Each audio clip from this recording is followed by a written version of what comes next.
Bayangkan Anda bekerja selama 12 bulan, tapi entah bagaimana pas di akhir tahun Anda sadar kalau Anda dibayar untuk 14 bulan. Lumayan juga ya. Kan, bagi sebagian besar orang di sektor swasta, itu pasti terdengar kayak kesalahan ketik di Departemen Keuangan gitu. Yang pasti bakal buru-buru dikoreksi. Betul, langsung ditarik lagi biasanya uangnya.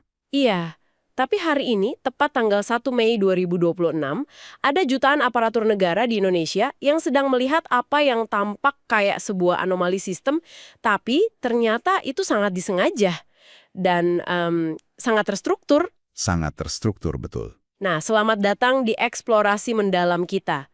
Di sini kita biasa mengambil tumpukan sumber daya, mulai dari artikel, riset, sampai dokumen resmi, dan kita ekstrak nih, inti dari bagaimana segala sesuatunya benar-benar bekerja.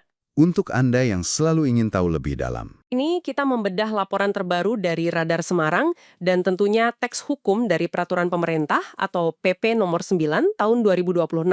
Fokus kita kali ini sebuah momen yang ditunggu-tunggu oleh jutaan orang, yaitu pencairan gaji ke-13. Wah, ini topik yang selalu panas setiap tahun. Banget! Jadi mari kita urai hal ini. Misi diskusi kita kali ini bukan cuma bahas kapan uangnya cair ke rekening, tapi kita mau bongkar mekanika di balik struktur 14 gaji ini. Dan yang paling penting, kenapa arsitektur kompensasi ini sengaja didesain oleh pemerintah dengan cara yang sedemikian rupa? Ya, dan untuk memahaminya, kita memang harus melepaskan dulu asumsi dasar kita. Asumsi bahwa gaji itu selalu berbanding lurus secara linier dengan jumlah bulan dalam kalender. Karena secara logika kan setahun 12 bulan. Betul. Kalender ngasih kita 12 bulan, yang secara logika konvensional, ya 12 kali siklus penghasilan bulanan.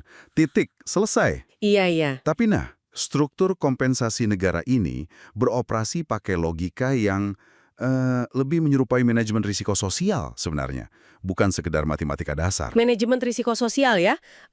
Untuk memvisualisasikan cara kerjanya ke Anda yang sedang mendengarkan, mari kita pakai sebuah analogi. Bayangkan Anda lagi main video game. Oke, video game. Terus tiba-tiba ada dua bonus stage yang nggak terdua. Tapi itu diatur resmi oleh sistem permainannya. Menarik. Nah, bonus stage ini adalah gaji ke-13 dan ke-14. Dalam setahun, total penghasilan aparatur negara jadi 14 kali lipat berkat dua ini. Ya, analogi yang bagus. Walaupun kalau kita bahas kehidupan nyata rumah tangga, saya sering membayangkan sistem keuangan keluarga itu kayak kerangka mobil, utamanya. Sasis yang menopang mobil biar bisa jalan stabil sepanjang tahun. Oke. Tapi masalahnya, jalanan yang kita lewati selama setahun, itu kan gak selalu mulus ya kan? Pasti ada lubangnya. Nah, persis. Ada lubang-lubang besar yang siap merusak kerangka mobil kalau kita hajar dengan kecepatan penuh. Disinilah gaji ke-13 dan gaji ke-14 atau THR itu masuk. Keduanya itu bukan cuma aksesori pajangan, Tapi lebih ke shock absorber, peredam kejut hidrolik yang memang sengaja dipasang negara buat menahan benturan di titik paling ekstrim. berarti THR itu peredam kejut untuk lubang inflasi pas hari raya ya? Tepat. Tapi lubang yang satu lagi, nah ini yang sering luput dari perhatian publik secara makro, yaitu momen di mana gaji ke-13 ini difungsikan. Hal yang sangat menarik di sini adalah publik sering salah paham. Salah paham gimana? Menganggap itu uang kaget gitu? Iya, betul. Banyak yang mengira gaji ke-13 dan THR ini semacam kelebihan anggaran negara aja yang lagi dibagi-bagikan. Padahal kalau kita bedah PP nomor 9 tahun 2026 ini, Kita bisa lihat jelas desainnya ya. sangat jelas. Ini adalah instrumen kebijakan publik yang dirancang bertahun-tahun lamanya dengan tujuan ganda. Di satu sisi, ini intervensi keuangan langsung untuk menyerap goncangan ekonomi keluarga. Di sisi lain, nah ini penting, ini diikat kuat dengan narasi apresiasi. Oh, apresiasi. Saya ingat di dokumennya secara eksplisit ditulis kalau ini penghargaan bagi mereka yang telah, sedang, dan akan terus memberikan pelayanan terbaik. Tepat sekali. Dan penggunaan kata telah, sedang, dan akan terus itu terasa sangat dipertimbangkan loh. Ini bukan cuma soal membayar pekerjaan yang udah kelar bulan lalu, kan? Sama sekali bukan. Itu desain retensi dan motivasi psikologis sebenarnya. Jadi kata telah itu merangkum pengabdian di masa lalu. Ini menjelaskan kenapa instrumen ini juga menyentuh kelompok tertentu yang udah nggak aktif lagi. Oh, masuk akal. Terus kalau sedang? Sedang itu kompensasi untuk tekanan kerja hari ini. Dan akan terus adalah insentif ke depannya. Semacam kontrak sosial yang tidak tertulis antara negara dan aparaturnya. Kayak negara bilang, kami udah beresin beban finansial lu nih, jadi tolong fokus kerja ya ke depannya. Persis. Negara punya ekspektasi integritas yang tinggi setelah memberikan ini. Nah, disinilah bagian yang sangat menarik. Kalau peredam kejut ini dirancang untuk menahan benturan besar, sekaligus mengikat loyalitas jangka panjang, Iya, apa sebenarnya isi di dalam tabungnya ini? Maksud saya, kalau kita lihat rincian dari pencairannya ya, ini kan ternyata bukan cuma gaji pokok bulanan yang sekedar di copy-paste gitu aja, isinya jauh lebih berat dari itu loh. jauh lebih berat dan jauh lebih kompleks. Coba, komponennya ada apa aja? Saat kita bicara soal gaji ke-13 di aturan terbaru ini, kita sebenarnya lagi melihat cetak biru dari penghasilan penuh seorang aparatur negara di bulan yang paling produktif. Gaji pokok pasti masuk dong. Pasti, komponen pertamanya jelas gaji pokok. Tapi kemudian IB ditumpuk dengan tunjangan keluarga, yang menghitung tanggungan istri, suami, dan anak. Oke, Lalu ditambah lagi tunjangan pangan. Ditambah lagi tunjangan jabatan atau tunjangan umum buat mereka yang nggak pegang jabatan struktural. Dan yang paling masif nih, sebentar jangan bilang tunjangan kinerja masuk juga. betul, tunjangan kinerja atau tukin. Ini yang seringkali jadi porsi paling raksasa bagi pegawai di level-level tertentu. Tunggu dulu. Kalau kita masukin tukin ke dalam persamaan ini, Ya, ditambah dengan adanya perbedaan golongan, jenjang kepangkatan, terus masa kerja, berarti kita ini lagi ngomongin jurang perbedaan yang sangat lebar dong. lebar sekali. Maksudnya gini, coba bandingkan staf administrasi yang baru masuk di Pemda sama pejabat eselon 1 di Kementerian Pusat yang udah kerja puluhan tahun. Jelas beda jauh. Rentang uang yang cair bulan itu pasti drastis banget kan bedanya? Memang drastis. Dan itu adalah konsekuensi logis dari memasukkan kata kinerja ke dalam instrumen ini. Tukin itu kan nggak dipukul rata. Iya, paham. Dia berfluktuasi, tergantung seberapa baik institusi itu capai target dan seberapa tinggi tanggung jawab individunya.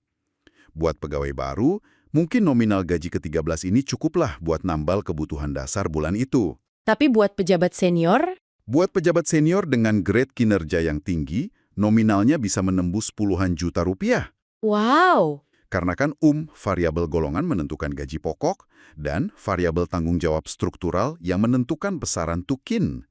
Jadi ini bukan instrumen pemerataan kekayaan. Tapi lebih ke proporsional ya? Betul, instrumen proporsional yang mengunci kompensasi sesuai dengan seberapa berat kursi yang diduduki oleh orang tersebut. Dan ngomong-ngomong soal kursi ini, jangkauan orang yang berhak duduk di kursi penerima ini juga ternyata sangat luas. Sangat masif. Waktu saya baca artikel dari Radar Semarang, daftarnya tuh panjang banget. Awalnya saya pikir, ini cuma buat PNS yang pakai seragam coklat di kantor Pemda itu loh. Pemahaman umum memang seringnya gitu.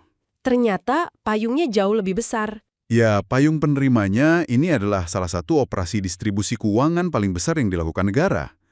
Aturan PP nomor 9 ini secara spesifik bukan cuma mencakup PNS, tapi juga PPPK. Pegawai pemerintah dengan perjanjian kerja ya? Betul sekali. Dan masuknya PPPK ke dalam skema gaji ke-13 ini sebenarnya adalah sebuah pergeseran paradigma yang krusial. Oh ya, kenapa krusial? Selama bertahun-tahun kan pekerja kontrak di sektor pemerintah ini sering merasa termarginalisasi ya kalau dibandingkan PNS reguler, padahal beban kerja mereka itu... Seringkali sama beratnya kan, apalagi guru atau perawat di puskesmas gitu. Nah itu dia, terutama di sektor pendidikan dan kesehatan. Jadi, menginklusikan mereka ini adalah bentuk pengakuan kesetaraan fungsional yang nyata dari negara. Selain itu juga tentu mencakup prajurit TNI dan anggota Polri ya. Betul. Plus para pejabat negara tingkat tinggi. Tapi tahu nggak apa yang paling bikin saya tertegun pas baca sumber kita hari ini? Apa tuh? Pensiunan? Para pensiunan ternyata juga masuk ke dalam daftar penerima penuh.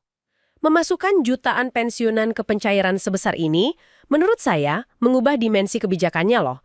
Dari yang sekedar, kompensasi pekerja, jadi semacam jaminan sosial absolut. Sangat setuju. Dan kalau kita lihat dari kacamata makroekonomi ya, dampaknya itu sungguh luar biasa di lapangan. Roda ekonomi muter ya? Muter kencang. Bayangkan, jutaan orang Dari guru PPPK di pelosok, jenderal polisi di Jakarta, sampai kakek nenek pensiunan di kota-kota kecil. Tiba-tiba nerima transferan barengan. Iya, injeksi likuiditas massal secara bersamaan. Uang ini kan bukan cuma diam di bank. Pensiunan yang nerima uang mungkin langsung pakai buat renovasi rumah atau jajan di warung lokal. Guru PPPK mungkin beliin anaknya laptop baru buat sekolah. Tepat. Jadi skala uang yang dilepas ke pasar ini langsung berfungsi sebagai stimulus konsumsi. Dan ini langsung menggerakkan roda ekonomi di akar rumput. Luar biasa. Tapi gini, menjatuhkan bom fiskal masif yang nilainya triliunan rupiah kayak gini, itu kan pasti jadi mimpi buruk logistik ya, buat perbendaharaan negara. Oh pasti. Koordinasinya sangat rumit. Makanya, nggak mungkin mereka ngelakuin ini secara sembarangan atau milih tanggal acak. Sama sekali tidak acak. Nah, ini membawa kita ke saku pertanyaan besar. Kita udah bongkar isinya apa, kita tahu perbedaan antar golongannya tajam, dan kita paham jaring penerimanya sangat luas. Lalu, gimana mereka menentukan momentumnya? Timingnya ya? Iya, kapan bendungan uang ini harus dibuka? Karena headline artikel kita hari ini menyoroti dengan sangat jelas nih. Gaji ke-13 dijadwalkan cair paling cepat bulan Juni. Juni, betul. Jujur ya, insting dasar saya yang selalu mencari efisiensi ini langsung teriak. Kenapa repot-repot memecah pencairan ke bulan Juni? Kenapa pemerintah gak satukan aja pencairan gaji ke-13 ini sama THR? Biar sekalian gitu, Gri. Iya, kan proses birokrasinya jadi cuma satu kali, selesai, dan uangnya juga bisa dipegang lebih awal sama pegawai. Ya, kalau dipikir secara administratif memang kelihatannya lebih efisien gitu ya. Tapi jika kita hubungkan ini dengan gambaran yang lebih besar, Ada tujuan lain. menggabungkan dua instrumen raksasa ini di satu waktu, THR dan gaji ke-13, justru bakal memicu malapetaka finansial bagi banyak aparatur negara di pertengahan tahun nanti. Malapetaka gimana? Kita balik lagi ke analogi peredam kejut di awal tadi.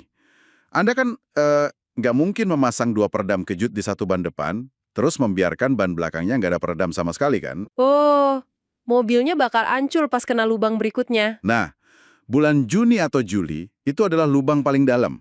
Itu titik paling kritis di kalender rumah tangga di luar siklus lebaran. Kenapa kritis? Karena di bulan-bulan itulah pendaftaran tahun ajaran baru sekolah anak dimulai. Aha, ini dia. Ini momen ahanya buat saya. Dan mungkin buat Anda juga yang lagi dengerin. Jadi ini bukan soal negara asal bagi-bagi uang sisa anggaran karena kebetulan masuk pertengahan tahun ya. Sama sekali bukan kebetulan. Ini intervensi yang ditembakkan secara presisi. Kayak sniper. Sniper finansial, betul. Pemerintah sengaja menjatuhkan dana triliunan ini persis di detik di mana para orang tua, dalam hal ini PNS, PPPK, TNI Polri, mulai berkeringat dingin mikirin uang pangkal masuk SMP. Uang gedung. Iya, seragam baru, buku pelajaran, biaya daftar ulang, itu semua butuh biaya besar. Dan tepat di titik itulah tekanan finansial memunjak. Disinilah kita menemukan perbedaan filosofis yang sangat radikal antara THR dan gaji ke-13. Bedanya di mana secara filosofis? THR itu sifatnya konsumtif. Dia merespon lonjakan harga pangan dan ya tradisi belanja konsumtif pas hari raya. Tapi gaji ke-13 itu sifatnya protektif. Sebagai jaring pengaman pendidikan. Tepat. Namun, sebenarnya ada satu lapisan lagi di bawah ini yang lebih dalam dari sekedar jaring pengaman keluarga. Apa itu? Ini adalah alat pemeliharaan integritas dan anti korupsi yang sangat sistemik. Tunggu, coba kita urai begini tuh. Gimana ceritanya uang sekolah anak bisa berhubungan sama integritas birokrasi dan anti korupsi? Gini, realitas dari aparatur negara, terutama mereka yang ada di golongan menengah ke bawah ya, adalah mereka seringkali punya rentang pendapatan yang ngepas banget buat biaya hidup bulanan. Uangnya habis dari bulan ke bulan gitu ya? Betul, pas-pasan. Nah, ketika bulan Juni tiba, terus tiba-tiba ada tagihan uang pangkal SMA misalnya, jutaan rupiah, yang jelas gak bisa ditutupi sama sisa gaji bulanan reguler. Apa yang terjadi? Panik dong pasti. Kepanikan. Gesekan realitas ini memicu kepanikan finansial. Dan kepanikan ini bisa mengarah pada 3 hal buruk bagi birokrasi. Apa aja tuh? Pertama, pegawai kehilangan fokus kerja karena stres dikejar utang atau bingung nyari pinjaman. Kedua, mereka mulai nyari-nyari kerjaan sampingan. Ya mengorbankan jam pelayanan publik pastinya. Pasti. Dan yang ketiga, ini yang terburuk. Pegawai mulai tergoda untuk nyari uang pelicin. melakukan korupsi kecil-kecilan di meja pelayanannya buat nutupin uang sekolah anak. Astaga, masuk akal banget. Makanya, dengan menjatuhkan gaji ke-13 ini secara utuh, plus tunjangan kinerjanya di bulan itu, negara secara efektif sedang membeli ketenangan pikiran pegawainya. Supaya mereka nggak main mata ya. Ya, pesan tak tertulis dari negara itu kira-kira gini. Fokus aja melayani masyarakat. Jangan main mata dengan prosedur administrasi. Urusan biaya sekolah anak lu, biar kami yang tutupi bulan ini. Wow, itu sudut pandang yang benar-benar membuka mata. Jadi di balik narasi birokrasi yang sering kelihatannya kaku dan kering soal jadwal pencairan bulan Juni, ada strategi mitigasi resiko sosiologis yang sangat canggih. Sangat canggih dan sangat membumi. Negara sadar penuh ya kalau pegawai yang pikirannya tersandera sama tagihan sekolah di rumah nggak bakal bisa ngasih pelayanan prima di meja kantornya. Nggak akan bisa, fokusnya pasti pecah. Dan fakta kalau aturannya bilang paling cepat dicairkan pada bulan Juni, itu jadinya sangat logis.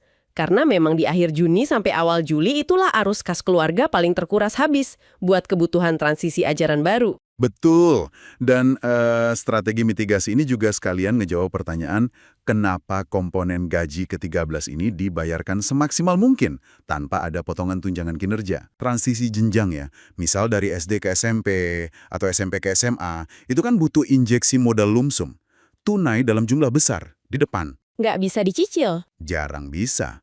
Dan mustahil bagi pegawai golongan menengah untuk nutupin biaya lumsum ini cuma dari nyisihin gaji reguler tiap bulan. Apalagi di tengah inflasi harga sembako yang naik terus kan. Pasti ada yang dikorbankan kalau dipaksa nyicil nabung. Iya, kalau dipaksa, pasti yang dikorbankan itu kualitas gizi dan konsumsi harian keluarganya. Jadi, apa makna dari semua ini untuk Anda yang udah menyimak dari awal? Hari ini kita udah mengambil teks yang kaku dari PP nomor 9 tahun 2026 dan berita Radar Semarang. Lalu kita membongkarnya jadi sesuatu yang sangat-sangat relevan dengan realitas. Jauh melampaui sekedar angka di kertas. Gaji ke-13 ini jelas bukan sekedar birokrasi pencairan uang di pertengahan tahun. Dan jelas bukan bonus tambahan buat foya-foya. Betul. Ini adalah sebuah ekosistem kompensasi, sebuah peredam kejut finansial yang sangat terukur, nilainya dikalibrasi hati-hati berdasarkan beban tanggung jawab orangnya, tapi jadwal peluncurannya dirancang secara komunal untuk mendarat tepat Pada saat mayoritas rumah tangga menghadapi tantangan universal yang sama. yaitu biaya pendidikan anak. Ya, saya memandang itu sebagai kesimpulan komprehensif yang sangat pas mengenai mekanikanya. Namun, hal ini sebenarnya memunculkan satu pemikiran provokatif, sebuah pertanyaan penting untuk Anda pikirkan dan eksplorasi lebih jauh. Wah, pertanyaan apa tuh? Jika kita melihat secara objektif ya, instrumen finansial semasif gaji ke-13 ini mutlak dibutuhkan dan sengaja diciptakan oleh negara semata-mata buat memastikan pegawainya sanggup menyekolahkan anak. Oke. Padahal, pendidikan itu kan kebutuhan dasar tahunan, bukan kemewahan eksidental kan? Betul, itu kewajiban. Nah, jika sebuah intervensi darurat sebesar ini diperlukan setiap tahun cuma untuk nutupin biaya dasar tersebut, apakah ini mengindikasikan bahwa arsitektur kompensasi standar yang 12 bulan tadi pada dasarnya memang belum sepenuhnya sanggup mengimbangi lonjakan biaya hidup modern? Wow. Ini adalah sebuah pemikiran kritis mengenai bagaimana kita mendefinisikan batas real antara sekedar bertahan hidup dan memiliki penghasilan yang benar-benar memadai di dunia hari ini. Gila. Itu benar-benar pertanyaan yang memaksa kita berhenti sejenak ya. Mengevaluasi kembali gimana kita melihat nilai dari setiap jam yang kita dedikasikan di tempat kerja. Sesuatu untuk direnungkan. Sekali lagi sungguh luar biasa melihat bagaimana matematika sederhana dari sistem 12 bulan ternyata menyembunyikan begitu banyak kompleksitas sosial, arsitektur pencegahan korupsi, sampai ke psikologi soal masa depan. Selalu ada cerita di balik kebijakan. Terima kasih untuk Anda karena telah bergabung dan menyelam bersama kami dalam diskusi kali ini. Ingatlah selalu, tiap kali Anda melihat tenggat waktu kebijakan, jadwal pencairan, atau barisan angka di peraturan pemerintah, selalu ada strategi besar yang lagi dimainkan di balik layar untuk menjaga keseimbangan masyarakat kita. Betul sekali. Teruslah bertanya tentang bagaimana dunia di sekitar Anda beroperasi, dan sampai jumpa di penjelajahan informasi kita berikutnya.